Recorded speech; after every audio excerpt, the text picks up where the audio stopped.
Hello, and thanks for joining me for another study of Genesis. We're in the 35th chapter, and we're going to conclude the end of this chapter and this lesson. Chapter 35 began with Jacob being called by God to travel to Bethel, to where God wanted to commune with Jacob.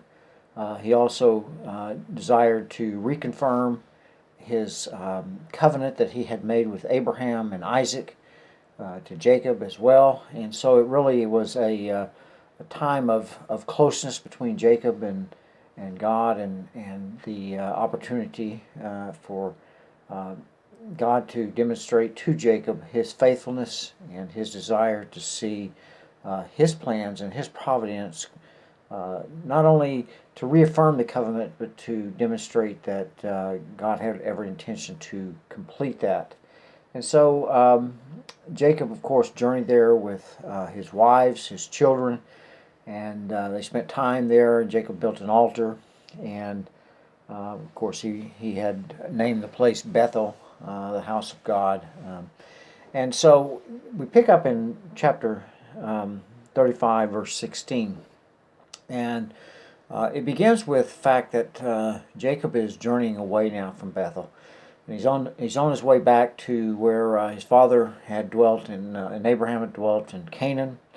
And so we pick up in verse 16, and it says, "They journeyed from Bethel, and there was but a little way to come to Ephrath, and Rachel travailed, and she had hard labor."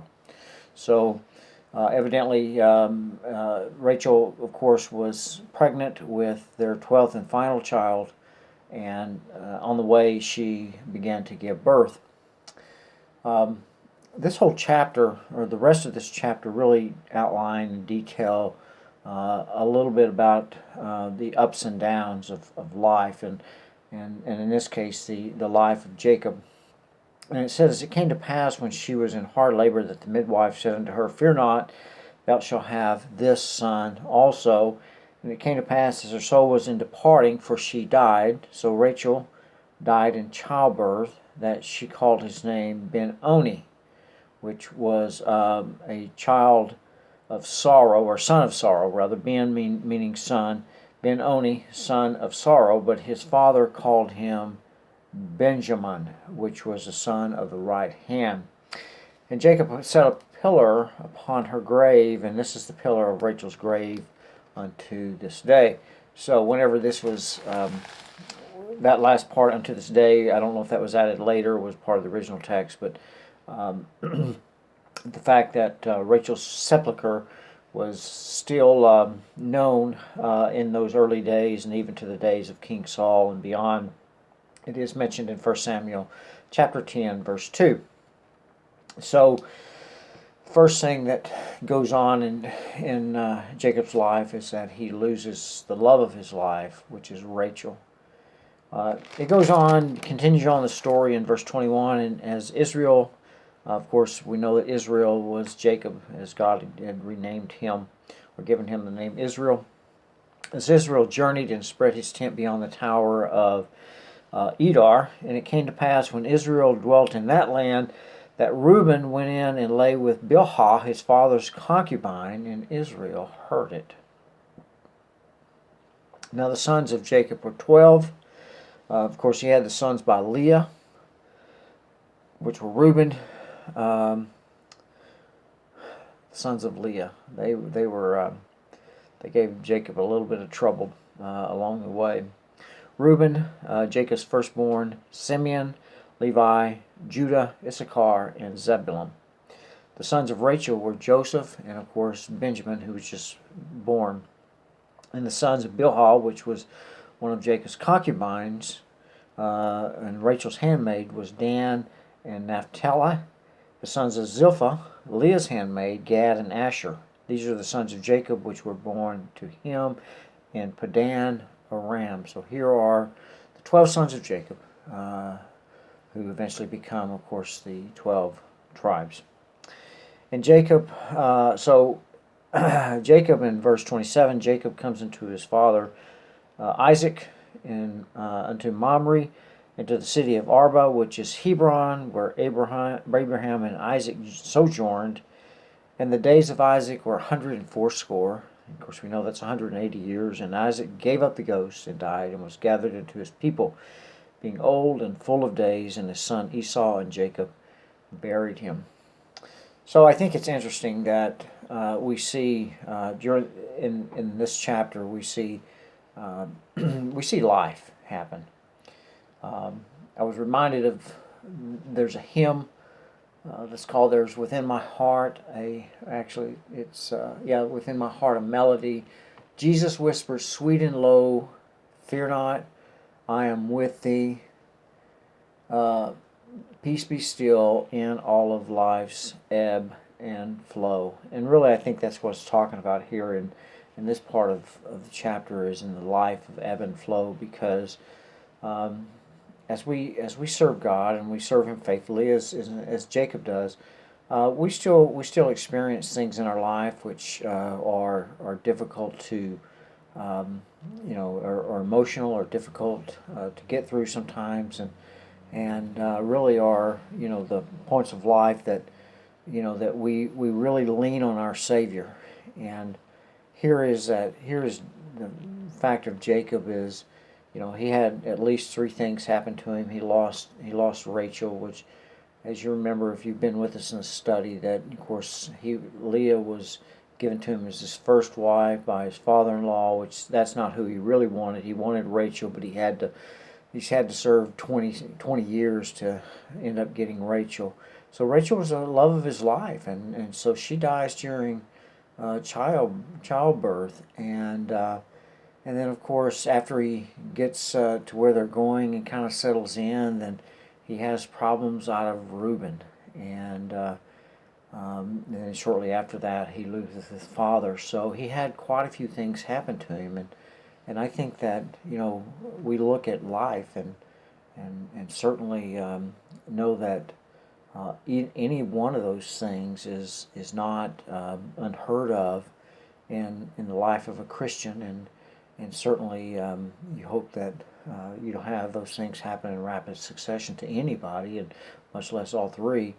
And we know it's really hard, and we see that when someone loses a spouse, someone close to them, that it's extremely difficult because of the fact that God has given our spouses in marriage, and it makes us one. And when one part of us is gone like that, it's extremely difficult for the other, and so you see you see the difficulty in that.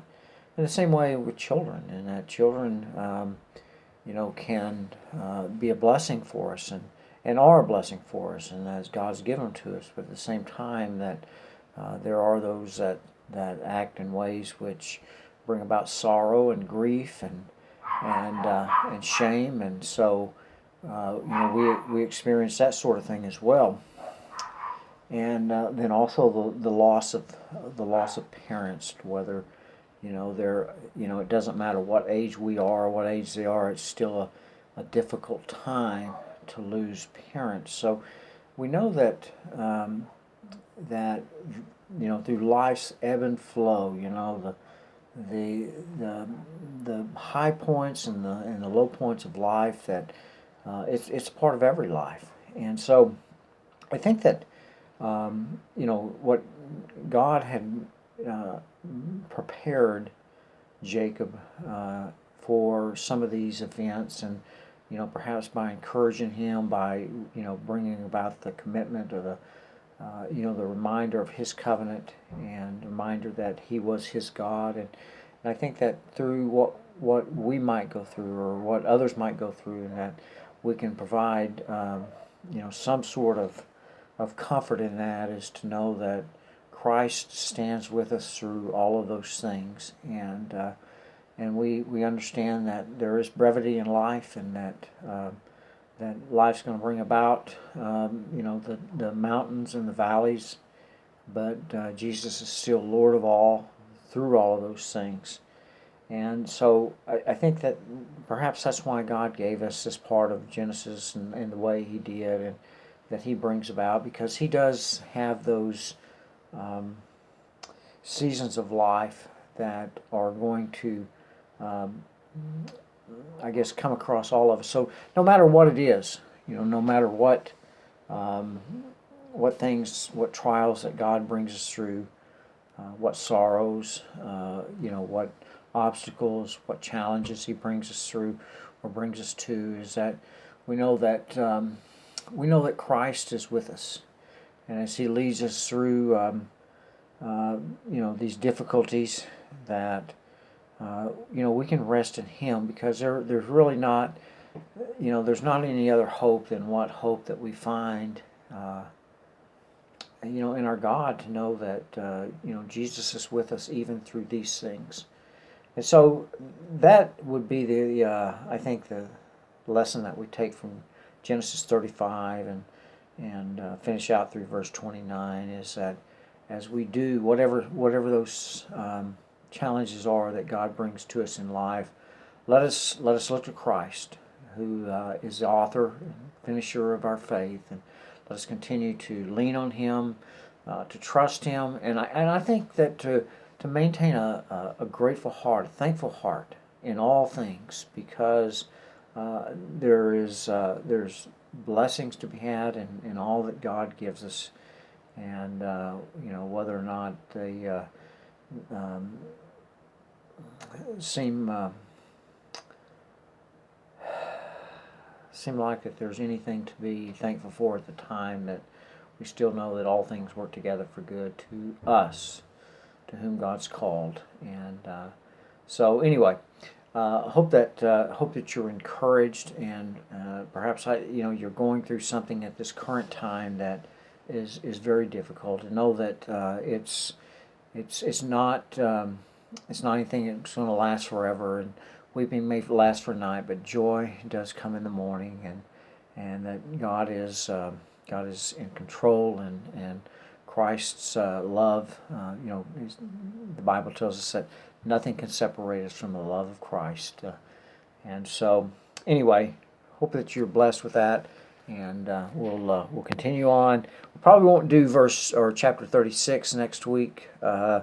Actually, we won't have one next week, because we'll be having something regular service at church. But we'll probably pick up in chapter 37, because 36 is primarily about genealogy and generations. So that wouldn't be too much fun. But anyway, we'll see what God leads us to the next time. So God bless you, and just pray that you be encouraged and strengthened in all that God brings you. Good night.